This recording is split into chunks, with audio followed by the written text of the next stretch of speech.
ناظرین السلام علیکم۔ میرے ابا رات کو 3 بجے اٹھ کر تہجد کی نماز پڑھتے اور پھر قرآن مجید پڑھتے رہتے۔ وہ اپنے کمرے میں اکیلے سوتے تھے، مگر میں یہ دیکھ کر حیران ہوتی کہ صبح 5 بجے میری بھابھی اپنا منہ چھپا کر ان کے کمرے سے نکلتی اور ان کا حلیہ بہت خراب ہوتا۔ میں بھابھی سے وجہ پوچھتی تو وہ میرے ابا کو بد دعا دیتی کہ جب تمہارا باپ مرے گا اسے قبر بھی جگہ نہیں دے گی۔ ایک روز رات کو ابا کے کمرے سے بھابھی کی چیخوں کی آوازیں آ رہی تھیں۔ میں بھاگ کر ابا کے کمرے میں گئی تو میرا دماغ چکرا گیا، کیونکہ بھابھی آج بھی آنکھ تلاوت قرآن پاک سے کھل گئی تھی۔ میں نے گھڑی کی طرف دیکھا تو صبح کے 4 بجے ہونے والے تھے۔ میرے ابا اتنی پیاری اور اونچی آواز میں قرآن پاک کی تلاوت کرتے تھے کہ میری روز ہی اسی وقت آنکھ کھل جاتی تھی۔ میرے ابا نہایت ہی شریف انسان تھے۔ ان کی عمر 60 سال تھی، داڑھی سفید تھی اور بہت ہی زیادہ تلاوت اور ذکر وغیرہ میں مصروف رہا کرتے تھے۔ میں اکثر ہی ابا کے کمرے کے باہر والی دیوار پر ٹیک لگا کر ان کی تلاوت سنا کرتی تھی۔ مجھے یہ محسوس ہوتا کہ میں کسی اور ہی جہاں میں چلی گئی ہوں۔ ایک دن معمول کے مطابق میں اپنے ابا کے کمرے کے باہر بیٹھی تھی، تبھی میری نظر ایک سائے پر پڑی۔ میں نے غور سے دیکھا تو میری بھابھی اس وقت ابا کے کمرے میں جا رہی تھی۔ سب گھر والے گہری نیند سو رہے ہوتے تھے۔ میں نے سوچا کہ شاید کوئی کام ہوگا۔ وہ ابا کے کمرے میں گئی تو اندر سے تلاوت قرآن پاک کی آواز آنا بند ہو گئی تھی۔ لگتا تھا ابا تلاوت ختم کر کے اب اپنے کسی کام میں مصروف ہیں۔ ابا کا یہ کمرہ عبادت کے لیے مخصوص تھا اور وہ ہم سب کو الگ جا کر عبادت کیا کرتے تھے۔ میں وہاں سے اٹھ کر اپنے کمرے میں آ گئی تھی۔ میں اپنے کمرے میں لیٹی یہی سوچ رہی تھی کہ بھابھی اس وقت ابا کے کمرے میں کیوں گئی ہوں گی۔ سوچتے سوچتے صبح ہو گئی اور مجھے تو پتہ ہی نہیں چلا، مگر آج سب کے حلیے عجیب سے تھے۔ میں نے دیکھا میرا بھائی بہت سخت نیند میں لگ رہا تھا۔ ابھی تک اس کی نیند نہیں کھلی تھی، جیسے وہ پوری رات سویا ہی نہ ہو۔ لیکن جب میں نے بھیا سے پوچھا کہ آپ نے نیند پوری نہیں کی، تب وہ کہنے لگی میں ساری رات گہری نیند سویا رہا، مگر اس کے باوجود بھی صبح میری آنکھ نہیں کھل رہی تھی۔ ادھر میں نے اپنی بھابھی کی طرف دیکھا تو وہ بہت خوش رہی تھی۔ ان کے چہرے پر عجیب سی خوشی تھی۔ میرا بھائی اسی سوچ میں کھویا ہوا تھا کہ بھابھی نے اس سے کہا تھا کہ وہ ایک ہفتے کے لیے میکے جا رہی ہے۔ بھابھی کی یہ بات سن کر بھائی نے انہیں بیزاری سے دیکھا اور بولا کہ میرے پاس ٹائم نہیں ہے، تم خود چلی جاؤ، مجھے نیند آ رہی ہے۔ میرے ابا بھی بھابھی کو ناراضگی بھری نظر سے دیکھ رہے تھے، مگر منہ سے کچھ نہیں بولے۔ ابا کی عادت تھی کہ وہ کسی کو بھی ڈانٹتے نہیں تھے، اسی لیے انہوں نے خاموشی اختیار کر لی تھی۔ حسب معمول میں بھی خاموش رہی۔ اماں بھی بہت پریشان نظر آ رہی تھی۔ لگتا تھا گھر میں کوئی ایسی پریشانی آئی ہے جو ابا اور اماں کے درمیان باہم ہے، لیکن کوئی بھی اس بات کو کھول نہیں رہا تھا۔ تھوڑی ہی دیر کے بعد بھابھی نے اپنے سامان پیک کیا اور کہنے لگی مجھے اپنی اماں کے گھر جانا ہے۔ سلیم اگر آپ آ سکتے ہیں تو چلیں، ورنہ میں اکیلی بھی چلی جاؤں گی۔ سلیم بھائی نے بھابھی کی بات کا جواب دینے کی بجائے اپنے رخ کمرے کی طرف کر لیا تھا۔ میں ان کے پیچھے پیچھے گئی۔ میں نے دیکھا وہ بیڈ پر اوندھے منہ سو رہے تھے۔ بھابھی نے اپنا بیگ اٹھایا اور وہ اپنی اماں کے گھر چلی گئی تھی۔ ان کے جانے کے بعد ابا بھی اپنے عبادت والے کمرے میں چلے گئے، حالانکہ اس کمرے میں وہ صرف رات کے وقت جایا کرتے تھے۔ میں نے اماں کے کمرے میں آ کر دیکھا تو وہ بھی جائے نماز پر بیٹھی مصلی پر ذکر کر رہی تھی۔ یہ بات دونوں کے لیے بہت ہی پریشان کن تھی، جو انہیں ذکر کرنے پر مجبور کر رہی تھی، کیونکہ دن کے وقت وہ ایسا کبھی نہیں کیا کرتے تھے، سوائے اس کے کہ کوئی بھی بہت بڑی پریشانی ہو۔ اماں نے مجھے کہا کہ تم کچن میں جا کر آج کے لیے کوئی سبزی بنا دو۔ کچھ ہی دیر میں میں سبزی کو فارغ ہو گئی تھی۔ یہ شام 4 بجے کی بات ہے جب گھر کے دروازے پر دستک ہونے لگی۔ میں نے جا کر دروازہ کھولا تو سامنے میری بھابھی کھڑی تھی۔ میں نے پوچھا بھابھی خیر ہے، آپ واپس کیوں آ گئی؟ آپ تو ایک ہفتے کے لیے رہنے گئی تھی۔ بھابھی نے میری طرف دیکھا تو غصے سے بولی کیوں میں واپس نہیں آ سکی؟ کیا تمہیں میرے واپس آنے پر خوشی نہیں ہوئی؟ یہ بات کہہ کر وہ اندر چلی گئی۔ میں نے ان کی آنکھوں کی طرف غور سے دیکھا تھا اور وہ درد کر واپس آئی تھی۔ ان کے رونے کا سبب کیا تھا یہ تو میں خود نہیں جانتی تھی، لیکن بات بڑی عجیب سی تھی۔ میں نے بھابھی کو اس طرح سے دیکھا تو پوچھ ہی لیا کہ کیا بات ہے بھابھی، آپ اپنی پریشانی مجھے نہیں بتائیں گی؟ تب بھابھی شب دم سے پھٹ پڑی اور کہا کہ تمہارے باپ کو تو پتہ ہے نہ میری پریشانی پتہ نہیں، یہاں پر کوئی بولتا کیوں نہیں ہے؟ اب میں تمہیں بھی کوئی بات بتاؤں گی تو تم بھی میری نہیں سنو گی۔ بلکہ اپنے باپ کی حمایت کرو گی۔ اسی کہہ کر بھابھی اپنے کمرے میں چلی گئی اور میں ہکا بکا بس دیکھتی ہی رہ گئی کہ آخر اس گھر میں ہو کیا رہا ہے۔ کافی دیر گزر گئی تھی، میں نے سوچا کہ میں جا کر ابا سے بات کروں گی، لیکن ابا اپنے حجرے میں یوں بند ہو کر رہ گئے تھے جیسے کہ انہیں سانپ نے سونگھ لیا ہو۔ شام کو انہوں نے حجرے سے پیغام بھجوایا کہ مجھے رات کا کھانا حجرے میں ہی دیا جائے۔ ابا کی یہ بات بڑی ہی حیران کن تھی۔ خیر اماں نے مجھے کھانا دیا، میں نے کھانا جا کر ابا کے کمرے میں رکھ دیا۔ اس وقت ابا اپنے کمرے کے ساتھ موجود غسل خانے میں تھے۔ سامنے مسلح پر قرآن پاک پڑا ہوا تھا، جسے دیکھ کر معلوم ہوتا تھا کہ ابا ابھی بھی تلاوت ہی کر رہے تھے۔ جب ابا باہر آئے تو میں نے بھابھی والی بات انہیں بتا دی۔ ابا میری بات سن کر ابا مسکرائے اور بولے جا کر اپنی بھابھی سے کہو کہ وہ آ کر مجھ سے دم کروا لے، اسے نظر ہو جاتی ہے اور اکثر عورتوں کو نظر کا مسئلہ رہتا ہے، تم جاؤ جا کر اسے میرے حجرے میں بھیجو۔ میں نے جا کر یہ بات بھابھی کو بتائی تو بھابھی نے ناگواری سے مجھے دیکھا، پھر کہنے لگی کہ میں رات کو جاؤں گی۔ میں نے یہ بات امی کو نہیں بتائی تھی کیونکہ اتنی چھوٹی چھوٹی باتیں کرنا میرا شیوا نہیں تھا۔ رات کو ابا عشاء کی نماز پڑھ کر آئے تو بھابھی انہیں دیکھ رہی تھی۔ ابا اپنے کمرے میں گئے تو بھابھی بھی ان کے پیچھے چلی گئی تھی۔ نہیں، ابا کے کمرے میں تقریباً 15 سے 20 منٹ گزر چکے تھے۔ مجھے یہ بات عجیب لگی کہ وہ اتنی دیر سے وہاں کیا کر رہی ہے۔ تقریباً آدھا گھنٹہ مزید گزرا تھا کہ میرے ابا کے کمرے سے بھابھی کے چیخنے کی آواز سنائی دی تھی۔ میں حیران ہو گئی، پہلے مجھے لگا یہ میرا وہم ہے، لیکن پھر بھابھی کی چیخ و پکار بڑھتی ہو گئی۔ بالآخر گھر کے سب لوگ باہر آ کر صحن میں کھڑے ہو گئے۔ دیکھا تو یہ چیخیں ابا کے کمرے سے آ رہی تھیں۔ ہم لوگ ابا کے کمرے کی طرف بڑھے تو وہاں پر میری بھابھی عجیب و غریب حال میں نیچے فرش پر ایسے پڑی تھی جیسے کسی نے ان پر ظلم و تشدد کر دیا ہو اور وہ کافی دیر سے درد میں تڑپ رہی ہو۔ بھائی پر نظر پڑتے ہی بھابھی فوراً اٹھ کر کھڑی ہوئی اور بھائی کے سینے سے لگ کر رونے لگی، مجھے بچا لو، خدا کے لیے اس درندے سے بچا لو، یہ بہت برا شخص ہے، اس کے اندر ہوس بھری ہوئی ہے، یہ مجھے بیٹی کی نظر سے نہیں بلکہ ایک بری نظر سے دیکھتا ہے۔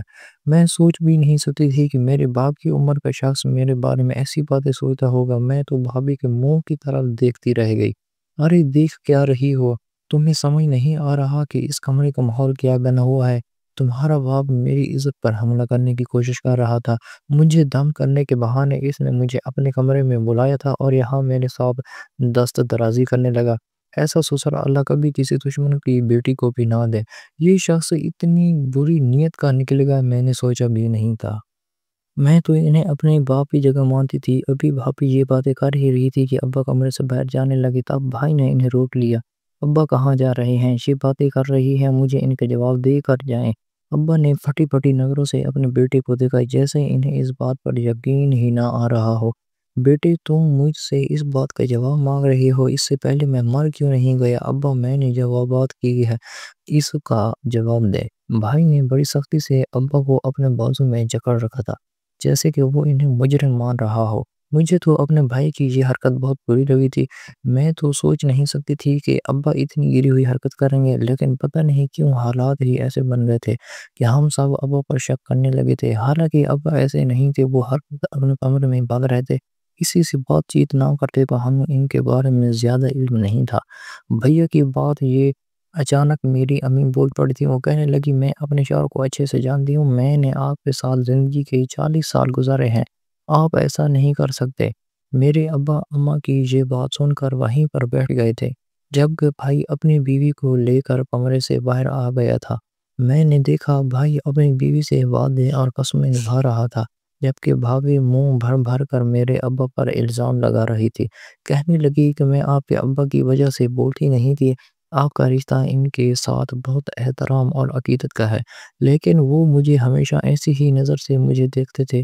اس سے پہلے بہت بار ایسے ہو چکا، لیکن میں نے آپ کو بتایا نہیں۔ بس اب آپ مجھے جلدی سے اس گھر سے دور لے جائیں تاکہ ہم دونوں الگ رہ سکیں۔ میں اپنے کمرے میں آ گئی تھی، مگر صبح ہم سب پر ایک اور قیامت آنے والی تھی۔ ابا ناشتے پر نہیں آئے۔ اماں نے مجھ سے پوچھا کہ تم جا کر انہیں جگا کر لے آؤ۔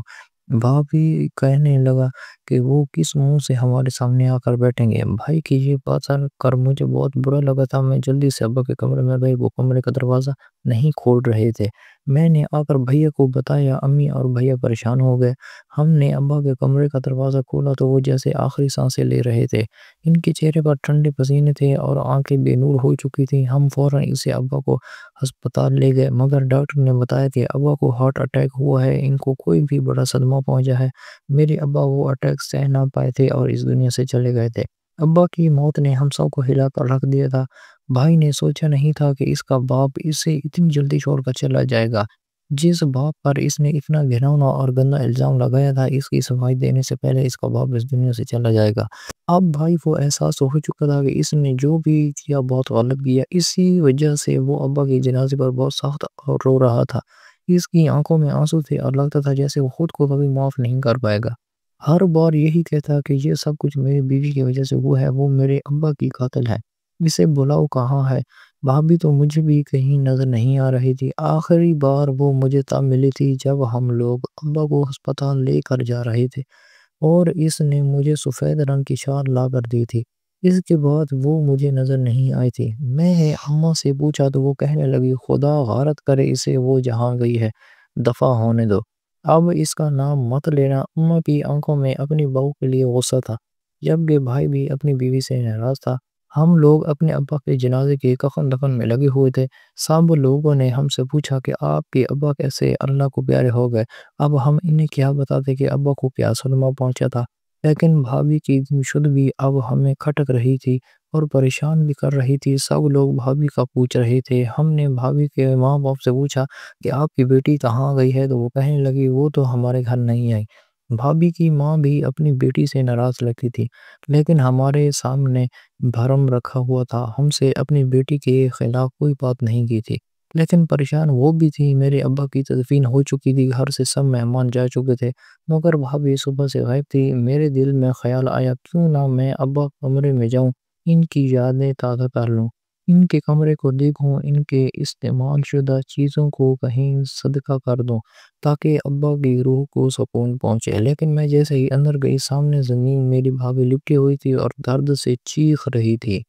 میں بھاگ کر سب کو بلا لائی تھی۔ میری بھابھی رو رہی تھی اور کہہ رہی تھی خدا کے لیے مجھے یہاں رہنے دو، مجھے یہاں سے باہر مت لے جاؤ، مجھے اپنے کی سزا مل گئی ہے۔ بھائی نے بھابھی سے کہا کہ تم نے ہم سب کو پریشان کر رکھا ہے، باہر آئے سب مہمان تم سے ملنا چاہتے ہیں۔ اماں نے بھابھی کو باہر آنے کے لیے کہا، مگر وہ اللہ کے واسطے دینے لگی کہ مجھے میرے حال پر چھوڑ دے۔ بھائی نے زبردستی انہیں اٹھانے کی کوشش کی تو بھابھی نے ذرا بھی حرکت نہیں کی تھی۔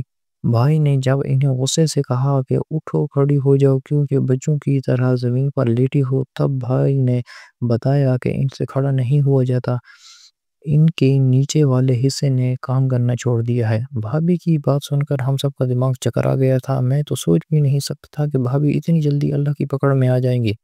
میری بھابھی نے جو کچھ میرے ابا کے ساتھ کیا تھا وہ بہت ہی برا تھا۔ بھابھی کو امی نے کہا کہ تم جا کر اپنے شوہر کے کمرے میں رہو، یہاں سے نکلو، یہ میرے شوہر کا کمرہ ہے۔ اماں نے انہیں نکال تو دیا تھا، بھیا انہیں اٹھا کر اپنے کمرے میں لے گئے تھے۔ اگلے روز بھیا بھابھی کو ڈاکٹر کے پاس لے گئے تھے۔ ڈاکٹر نے بھابھی کے بہت سے ٹیسٹ کیے، مگر سبھی ٹیسٹ بالکل ٹھیک آ رہے تھے۔ اب بھیا روز بھابھی کو ایک نئے ڈاکٹر کے پاس لے جاتے، مگر کسی ڈاکٹر کو بھی بھابھی کے مرض کا پتہ نہیں چل رہا تھا۔ سب کا کہنا تھا کہ اب یہ ساری زندگی ایسے ہی چارپائی پر پڑی رہے گی، ان کا کوئی علاج نہیں ہے۔ بھابھی دن رات چارپائی پر پڑی رہتی تھی، اب تو ان کی شکل بھی ایک طرف سے بگڑتی جا رہی تھی۔ امی کو ان پر بہت غصہ آتا تھا۔ ایک دن امی پھٹ پڑی اور بھیا سے کہا کہ اس عورت کو ہمارے گھر سے نکال دو۔ امی بھابھی کو کہنے لگی کہ تم نے اس گھر کو بہت تباہ کر دیا، خدا کے لیے اب ہمارا پیچھا چھوڑ دو۔ اماں نے یہ بات بول تو دی تھی، لیکن اگلی ہی خبر نے امی کو چونکا دیا تھا۔ بھیا نے بتایا کہ بھابھی ابھی اکیلی نہیں تھی، اس کے وجود میں ایک اور وجود بھی پڑ رہا تھا جو کہ ان کی ہی اولاد تھا، یعنی کہ بھابھی ماں بننے والی تھی۔ اماں سر پکڑ کر رہ گئی، اے اللہ تو نے ہمیں کس آزمائش میں ڈال دیا ہے۔ اماں کی پریشانی دیکھنے والی تھی، مگر پھر بھی وہ اپنی بہو کے لیے راستے صاف کرنا چاہتی تھی۔ انہوں نے اپنی بہو سے کہہ دیا کہ تم اپنے کمرے میں ہی رہنا، باہر مت آنا، میں جا کر اپنے شوہر کی قبر پر دعا مانگوں گی، اس سے معافی مانگو گی کہ تم نے اللہ کے اس نیک بندے پر جو گھناؤنا الزام لگایا تھا، یہ سب اس کا نتیجہ ہے، تمہیں اللہ کی طرف سے سزا ملی ہے۔ بھابھی نے کسی کی بات کا کوئی جواب نہیں دیا، اور دیتی بھی کیوں، اب وہ قصوروار تھے اور انہیں اپنے یہ کی سزا ملنا ہی تھی۔ اماں نے جا کر اپنے شوہر کی قبر پر معافی مانگی، مگر قصور تو ان کا نہیں تھا۔ بھابی کی جو شکل بگڑ چکی تھی، اس کی آنکھوں کا رخ ایسے پھرا ہوا تھا جیسے انسان کی نہیں حیوان کی آنکھیں ہوں، اور نیچے والا حصہ ختم ہو چکا تھا۔ یہ سب دیکھ کر ہمیں بہت خوف محسوس ہوا تھا۔ اماں کی دعا کرنے سے کچھ بھی نہ ہوا تھا۔ پھر ہم لوگ ایک عالم دین کے پاس گئے، انہوں نے بھابی کو دیکھا تو یہ حالت دیکھ کر کہنے لگے، بیٹا اب اس کا ایک ہی حل ہے کہ تم نے جو کچھ بھی کیا ہے اب ساری مخلوق کو اکٹھا کر کے بتانا ہوگا۔ ساری مخلوق کو ہم کیسے اکٹھا کریں گے؟ بھائی نے کہا۔ تو وہ بولے، میرا مطلب ہے اس قوم میں جتنے لوگ ہیں سب کو اکٹھا کرنا ہوگا اور ان کے سامنے اپنا اعتراف جرم کرنا ہوگا، اور پھر رو رو کر اپنے اللہ سے معافی مانگنی ہوگی۔ ہمیں تو لگا تھا بھابی اپنے صرف ابا پر الزام لگایا تھا، مگر مولوی صاحب نے یہ بتایا کہ اور بھی چیزیں ہیں جن کی وجہ سے آپ کے ابا کا دل دکھا ہوا ہے۔ اگر یہ عورت سب کے سامنے نہیں بتائے گی تو اس کی شکل زندگی بھر یوں ہی رہے گی۔ مولوی صاحب نے استخارہ کر کے ہمیں باپ کے تو بتا دی تھی، پر بھابی کے لیے اس سب پر عمل کرنا بہت مشکل تھا۔ بالآخر اس نے ہمت کر ہی لی، کیونکہ وہ بہت اذیت میں تھی۔ اس نے بتایا کہ وہ شادی کے بعد بھی ایک لڑکے سے ملا کرتی تھی جو اس کا قرآن عاشق تھا، اور ان کے پیٹ میں جو بچہ ہے وہ اسی کا ہے۔ انہوں نے بھائی کو دھوکہ دیا تھا۔ ایک دن میرے ابا نے بھابی کو اپنے عاشق کے ساتھ پکڑ لیا تھا۔ اب بھابی کو ڈر تھا کہ وہ اپنے بیٹے کو سچائی بتا کر بھابی کو طلاق دلوا دے، مگر ابا نے ایسا نہیں کیا تھا۔ وہ ہر وقت اسی وجہ سے پریشان رہتے تھے، مگر بھابی رات کو اٹھ کر ابا کے کمرے میں جاتی اور اپنے کیے کی معافی مانگتی تھی۔ ابا نے انہیں کہا تھا کہ تم اللہ تعالیٰ سے معافی مانگو اور توبہ کر لو، پھر کبھی ایسا کام نہیں کرو گی۔ میں مرتے دم تک کسی کے نہیں بتاؤں گا۔ بھابی کو پھر بھی ڈر لگا رہتا تھا کہ ابا اب بھی تو چپ ہے، اگر کسی دن انہوں نے یہ سچائی سب کو بتا دی تو کیا ہوگا؟ تبھی انہوں نے ابا پر الزام لگایا تھا کہ ابا بعد میں بھابی کی سچائی بتائیں تو کوئی بھی ان پر یقین نہیں کرے گا۔ اس کے بھابی رونے لگی تھی۔ بھائیا نے بھابی کے عاشق کو سنتا تھا کہ اسی وجہ بھابی کو طلاق دے۔ بھابی روتی رہ گئی تھی، مگر اب بھیا کو ان پر ترس نہیں آیا تھا۔ ماں بھی ان سے تانگ تھی، وہ آئی تو نہیں تھی، اسے اپنے ساتھ نہیں رکھنا چاہتی تھی۔ اب اس بات کو 2 سال گزر گئے ہیں۔ بھابی کو مزید بیماریاں لگ گئی تھی جس کی وجہ سے ان کو موت ہو گئی تھی۔